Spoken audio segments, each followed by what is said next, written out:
Bismillahirrahmanirrahim. Assalamualaikum warahmatullahi wabarakatuh. Alhamdulillahirabbil alamin wal 'aqibatu lil muttaqin wa la 'udwana illa 'alal zalimin. Asyhadu an la ilaha illallah wa asyhadu anna Muhammadan abduhu wa rasuluh la nabiyya ba'dahu. Allahumma shalli 'ala Muhammad wa 'ala ali Muhammad. Anak-anakku yang dirahmati Allah Subhanahu wa taala, kembali di Ramadan yang ketiga ini bersama Nusrati. Insyaallah di kesempatan hari ini Hutum Ramadan yang ketiga ini akan membawakan tema berjudul 3 doa daripada orang-orang yang tidak pernah ditolak oleh Allah Subhanahu wa taala. Anak-anakku yang dirahmati Allah Subhanahu wa taala, ketahuilah bahwa Allah mengatakan dalam firman-Nya, "Ud'uuni astajib lakum." Berdoalah kepadaku, niscaya aku akan mengabulkan. Kemudian Allah juga berkata dalam firman-Nya, apabila mereka bertanya kepada wahai Muhammad tentang aku, katakanlah sesungguhnya aku menunjukkan. Aku akan mengabulkan doa-doa bagi siapapun yang berdoa.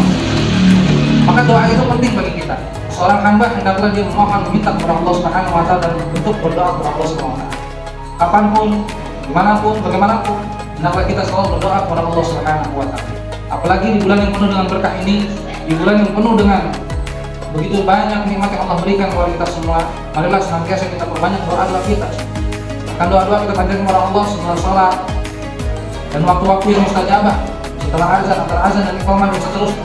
Perbanyaklah kita berdoa kepada Allah Subhanahu wa taala.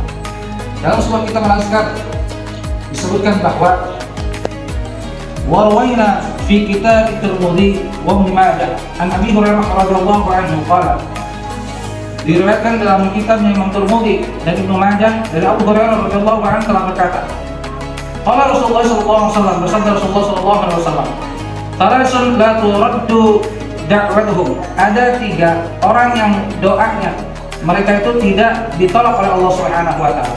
Yang pertama, as-shaimu hatta yuftir.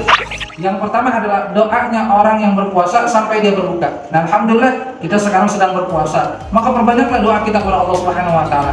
Maka setiap waktu-waktu mustajabah kita lakukan berdoa kepada Allah Subhanahu wa taala. Karena doa-doanya orang berpuasa hingga dia berbuka, insyaallah tidak akan ditolak oleh Allah Subhanahu wa taala. Artinya dikabulkan oleh Allah Subhanahu wa taala.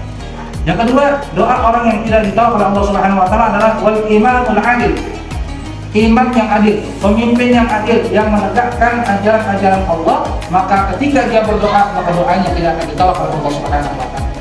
Yang ketiga, wada'watul mazlum, yaitu doanya orang-orang yang teraniaya, orang-orang yang terzalimi. Anak-anak yang dirahmati Allah Subhanahu wa taala, inilah 3 orang-orang yang doanya tidak ditolak oleh Allah Subhanahu wa taala. Yang pertama, orang-orang yang berpuasa sampai berbuka. Yang kedua, doanya seorang imam yang adil, dan yang ketiga doanya orang yang teraniaya. Maka bagi kita, mari manfaatkanlah untuk senantiasa selalu berdoa kepada Allah Subhanahu wa taala. Apalagi kita dalam kondisi berpuasa, maka perbanyaklah kita untuk berdoa kepada Allah Subhanahu wa taala. Tapi ingat, doalah yang baik-baik, mintalah untuk keselamatan akhirat kita, mintalah keselamatan, kebaikan untuk akhirat kita, bukan hanya untuk dunia, tapi mintalah kepada Allah untuk kebaikan kita di dalam akhirat kita. Bahkan perbanyaklah doa, Rabbana atina fid dunya hasanah wa fil akhirati hasanah wa qina adzabannar. Dan selain itu banyak doa-doa yang kita panjatkan kepada Allah untuk kebaikan kita di akhirat kelak. Mudah-mudahan ada manfaatnya. Billahi taufiq wal hidayah. Wassalamualaikum warahmatullahi wabarakatuh.